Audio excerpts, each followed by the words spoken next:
It's motherfucking Monday.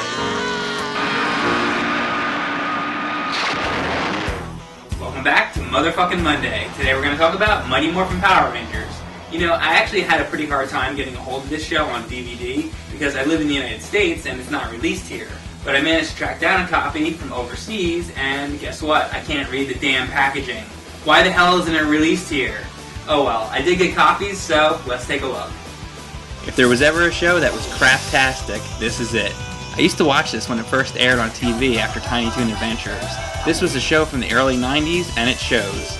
I was thinking of doing a review on the whole series, but I'm really only familiar with the first few seasons because shortly after Lord Zed became the main villain, I stopped watching it. He was okay, but I guess I just lost interest. Looking back, I think the only reason I really watched it in the first place was because I liked some of the creatures the Rangers would battle. Some of them were really awesome, and I loved the costume designs, but some of the other monsters were so cheesy looking, there's no way you could do anything but laugh at how bad they were. And I realized this show intentionally had a comedic tone to it, but regardless, I always liked the monsters that were a little bit more menacing. Before we get to the monsters though, let's quickly talk about who the monsters fight.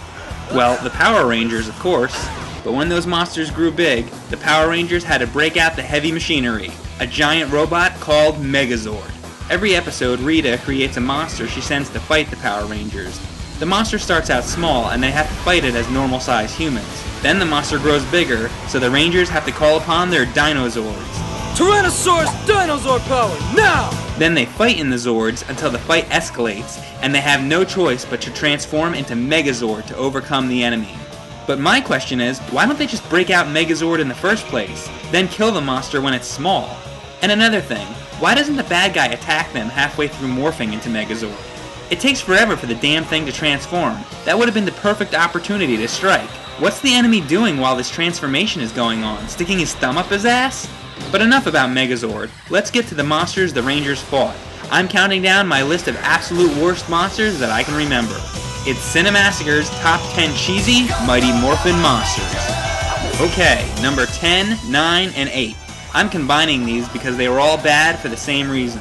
They're all just ordinary animals. A chicken, a fish, and a pig. They thought of these in 2 seconds. We need a villain. How about a cow? Nah. A chicken? Yeah, that's gold. Cluck, cluck, cluck, cluck, oink, oink, oink. It's as uninspired as you can get. Let's move on. Number 7. I can't believe they resorted to having the Power Rangers fight the Frankenstein monster. That's all they could think of? It's incredible how many different interpretations there's been in film and on television of the Frankenstein monster. I've seen a lot of really bad Frankenstein makeup jobs, but this one is so cheap it looks like they bought it from a Halloween thrift shop. And they don't give the monster much of a chance to win here, because Megazord and Dragonzord both team up to fight against him. It's pretty unfair. Wow, I never thought I'd live to see the monster shoot atomic breath like Godzilla. That's amazing. But, like I said, it's 2 against 1, and they make short work of him by impaling him through the body with the power staff. Look at how he explodes. I wonder what Boris Karloff would have thought about this. Bad. Number 6. This is Gnarly Gnome. He's a goblin type of character that puts the Power Rangers under his spell with a magical accordion. The accordion makes them hallucinate like they're on LSD. And they think he's a boulder. It's really trippy. But they quickly obliterate him with their power blaster. Boom! Uh-oh, he's not dead though. Rita makes him grow into a giant and he attacks the Power Rangers with the most awesome weapon ever put to screen. Oh yeah, it's an ordinary yard rake. Wow, what a weapon. This guy was actually a boss in the Super Nintendo game. I can't believe they chose this loser for the game over some of the much more scarier monsters. Well, now that I think about it, having to rake the yard is a pretty scary prospect. I take it back. He's terrifying. Number 5. I really can't think of much to say other than he just looks dumb. His head is a trumpet. Big deal. What a stupid, uninspired character. I hate this guy. Fuck you, Trumpet Top. If I ever see you driving down the road, I'm gonna flip you the bird. Yeah, and so are the Power Rangers. Except for the Black Ranger. Number 4. Here we go with the trolls again. This is Mr. Tickle Sneezer, and he looks even dumber than Gnarly Gnome. He's an elf-like monster created from one of the Yellow Ranger's dolls. He likes to collect things, and he's tricked by Rita to capture the Power Rangers and put them into bottles. gotta collect things. Saying he's not scary is an understatement because he's a complete goofball. Hey, there's a goodie now. A nice one. He comes back in a later episode called Storybook Rangers dressed in a Santa costume, but this time they spray painted his face blue like a Smurf. Gotta love shitty recycled costumes. So yeah, he captures the Rangers and he puts them inside bottles, where they scream like women. It's gonna crush us! Ah! Wow, I think they must have been watching Troll 2 right before they made this. Oh my god! Number 3. In this episode, the Power Rangers are making angel prints in the snow, which pisses off the Snow Monster.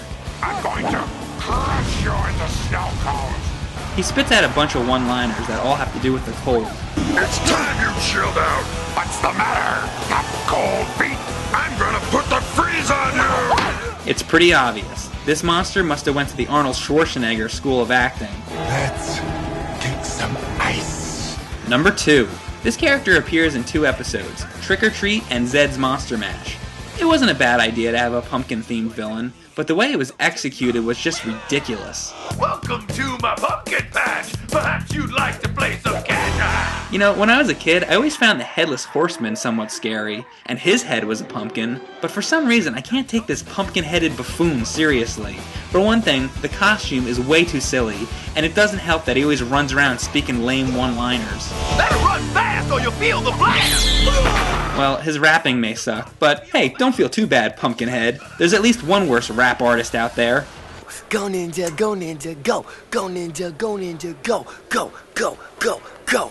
And now for the number 1 cheesiest Mighty Morphin monster. While walking along one day, Kimberly, the Pink Ranger, drops her purse and boom! You've got Purse Head. Yeah, Purse Head. That has to be the least threatening thing in the world. A woman's purse. It uses the mirror from a woman's makeup compact as a weapon. Yes, the mirror women use to fix their lipstick to shoot lasers. Now I've seen everything. Oh wait, no I haven't, because next he uses a dental floss laser lasso. Let me repeat that. A dental floss laser lasso. So how does the White Ranger get out of this situation? Well, the obvious way. A floating knife with the head of a snow lion shoots a particle beam that knocks away the laser dental floss from the purse-headed death monster. Duh! You know what would have made this purse villain a lot more scary? If it would have killed the Power Rangers by shooting a bunch of tampons at them. Take that, Megazord! Boom!